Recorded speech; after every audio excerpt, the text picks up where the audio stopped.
In this video, we are going to learn about the MACD indicator. I firmly believe that we should never trust our money to an indicator if we don't understand how it works. It's only when we understand the nuts and the bolts of how it gets its information that we can apply it to our trading plan and potentially profit. So the first thing we should realize is that the MACD that comes with most charting platforms is a modified version. So the MACD in the second indicator window is the one that comes with our MetaTrader platform.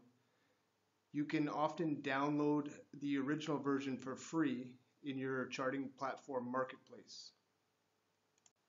So if we are to compare the MetaTrader template MACD to a version that I downloaded that is closer to the original, we can see that the template MACD only has one line, which is the signal line, and the histogram is scaled differently. Whereas if we go to something that looks more like the original version of a MACD, it has both the MACD line, the signal line, and then the histogram, which is scaled as the distance between the two lines. So we are going to get rid of the template MACD and begin to break down the original version piece by piece.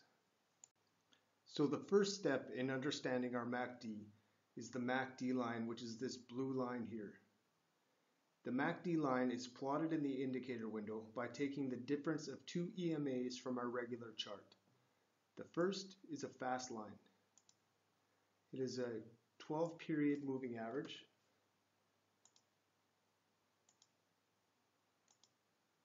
The second is a slow line, which is a 26-period moving average.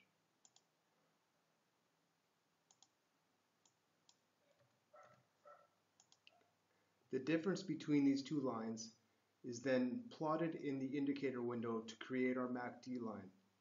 When the lines cross, the MACD line crosses zero. So for instance, you can see here there is a line cross, and then the MACD moves below zero. Once again here, there's a line cross, and the MACD then moves above zero. So as we can see from our indicator window, the distance between the fast line and the slow line is continuously plotted in the indicator window as the MACD line, whether it be 5 pips, 10 pips, 20 pips, or 100. It is connected as a line graph at the end of each period and moves through our indicator window continuously. So the next part of our MACD indicator is the signal line, which is this red line here. And all the signal line is a 9-period EMA of the MACD line.